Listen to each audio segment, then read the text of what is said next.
είναι πολύ περισσότερες οι περικοπές του εισοδήματος των λαϊκών στρωμάτων, οφείλεται στο γεγονός ότι η νέα κυβέρνηση που το Μάη του 2010 πρέπει, όπως όταν πάτε στην τράπεζα, να πάτε ένα δάνειο ή υπογράφετε το χαρτί ή δεν έχει δάνειο. Άλλο αν θα ήταν, αλλά πιστεύω ελάχιστα, αγαπητοί φίλοι, δεν θέλω να λαϊκίζω, να λέω ξέρετε, φταίει ο τάδε Διοδίνα. Η αλήθεια είναι ότι αν δεν πήγαινε ο Γιώργος ο Παπανδρέου στην Ευρώπη, πες το ότι έμενε ο Καραμανλής, τον ξαναεξέλεγε ο λαός. Θα άνοιγαν, νομίζετε, πόρτα. Έκανε κατάχρηση του ρόλου του ως Προέδρου του Σοσιαλιστικού Εθνούς, των γονιών του ως Υπουργού Εξωτερικών τόσα χρόνια και προσπαθούσε με τη μικρή φωνή της Ελλάδας, όπως έκανε η Ελλάδα πριν καλύψει όλη την Ευρώπη η λέλαπα του φασισμού και του ναζισμού, και τότε προσπαθούσαμε με το αίμα μας να ξυπνήσει η Ευρώπη. Προσπαθούσε λοιπόν να τους πει, αφήστε για λίγο αυτή την πολιτική του νεοφιλελευθερισμού, της λιτότητας που οδηγεί στην ύφεση. Είπαν εδώ κάποιοι ότι τους είπε ότι έχουν ένα πιστόλι. Πολύ καλώς το είπε, διότι το πιστόλι δεν αφορούσε μόνο την Ελλάδα. Όπως βλέπουμε τώρα αφορούσε ολόκληρη την Ευρώπη. Αυτή είναι η αλήθεια.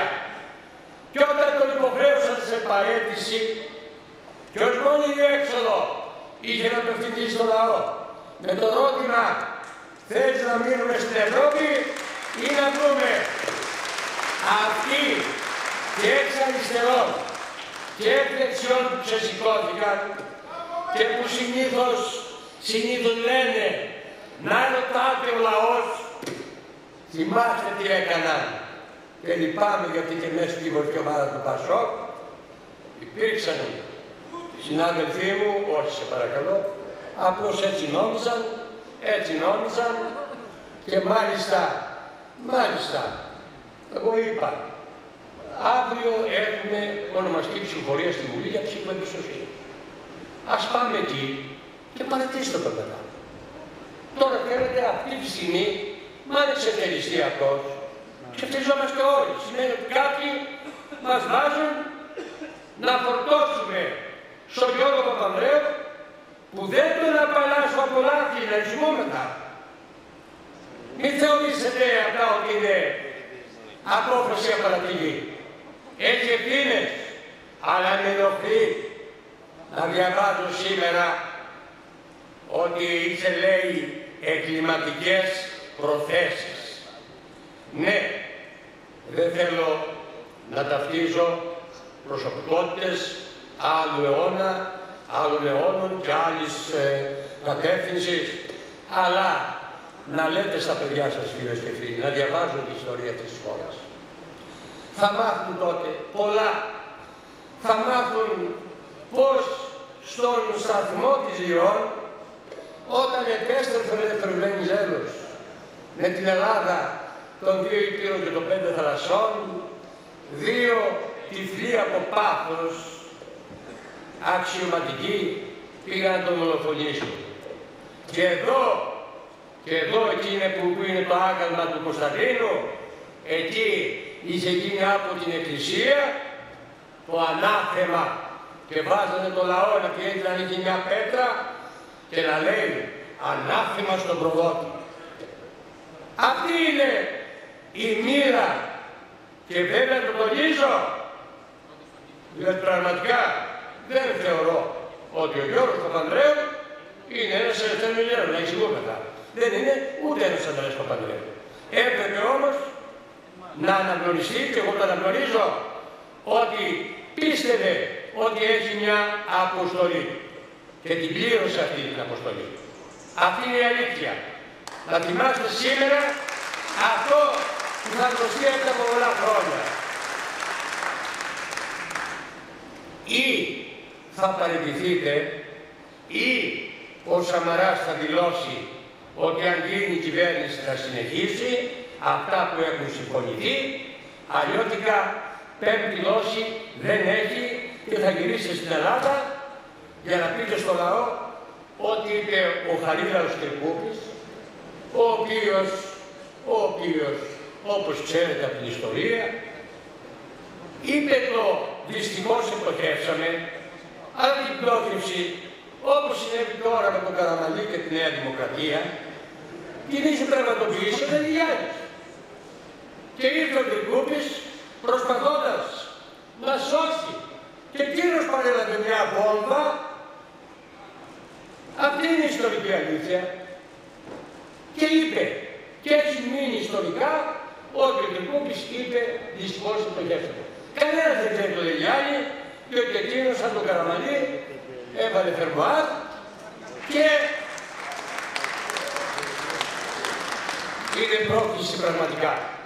Όταν κυβερνάς 5,5 χρόνια με τον τρόπο που κυβέρνησε ο Κώστας Καραμανλής στην Ελλάδα, να μην έχεις 2,5 χρόνια να πεις λέξη, παρακαλείς τον ταρέπο αυτό λαό να του λες να ψηφίσει Σαμαρά για να συγχύει η προσπάθεια της Νέας Δημοκρατίας για τη χώρα. Δεν το καταλαβαίνω αυτό. Βέβαια, δεν ξέρω ποιοι μου έβαλαν αυτή τη σκέψη. Αυτό που θυμάμαι είναι ότι από το 88 που ήρθε ο κ. Καραμανλής βουλευτής, εκτός από τις παραπομπές που ψήφισε πειθαρχικά όπως διέτασε τότε ο Μητσοτάκης, μέχρι το 97 που έγινε αρχηγός της Νέας Δημοκρατίας και αρχηγός της αντιπολίτευσης, 7 φορές μέσα σε 8 χρόνια πήρε όντως και όλες τον λόγο στην Βουλή. Μήπως αυτό σημαίνει πραγματικά ότι έχουν καταφέρει αυτοί που έχουν συμφέρον με αυτό να οδηγήσουν αυτόν τον λαό στο μανδραγόρα, κάπου κάτω, να κοιμάται και να ξυπνά όταν αυτοί δεν του βάλουν το κουδούνι σήκω για να πάνε να ψηφίσεις και τώρα ξανακοιμήσουν. Η πρόκληση σε αυτές τις εκλογές και το μεγάλο διακύβευμα είναι εάν θα υπάρξει πρώτον κυβέρνηση στη χώρα και αν θα υπάρξει η υπευθυνότητα στις πολιτικές δυνάμεις, όπως λειτουργούν, όπως είναι. Γιατί εγώ βλέπω κάποια πράγματα, βλέπω εύθυνς τον εμφανιζόμενο ως μετριοπαθή κύριο Κουβέλη, ότι του λένε ωραία, τι θα γίνει μετά τις εκλογές, αφού ούτε με την Δημοκρατία δεν θα συνεργαστείτε, ούτε με το Πασό. Τι θα γίνει, λέει ο λαός, ξανά εκλογές. Ξανά εκλογές λέει και ο Σαμαράς και όποιος αντέξει. Όχι. Εμείς ζητάμε να είμαστε το πρώτο κόμμα, προσέξτε το αυτό. Δεν λέμε αυτοδυναμία, λέμε πρώτο κόμμα. Γιατί ξέρουμε ότι ο τόπος δεν χρειάζεται μια κυβέρνηση που θα είναι μειοψηφία στο λαό, γιατί θα έχει 155 βουλευτές στη Βουλή, με τις 50 έδρες που θα προσταθούν σε κάνα 22-25 το πολύ της 100, που θα έχει μέσα στους 155 δεν ξέρω πόσους, που δεν ξέρω τι θα κάνουν, γιατί μιλώντας σας έτσι ανοιχτά, δεν διαβάζω και εδώ κάποια πράγματα που έχω σημειώσει. Όταν είπα πριν για τον Καραμανλή, που είπε στη μουσική ομάδα, φύγετε, δεν θα ψηφίσετε, πρέπει να πω και τα δικά μας.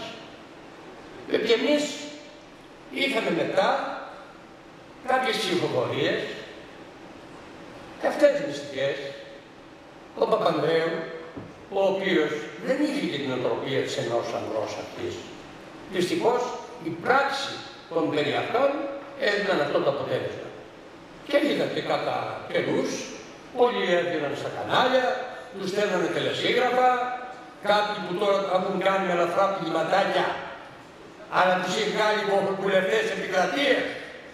Την εντροπή, εάν δεν αντέχεις πας σπίτι σου, δεν αγκώνεις αυτόν που κακόσκατε με. Σας είπα πριν για τις λίστες και αγνώμη έχω. Σαν έδειξε και σε πήγε τόσο ψηλά, που ζαλίστηκες και έπεσε ασφαλής να δεις κάτω.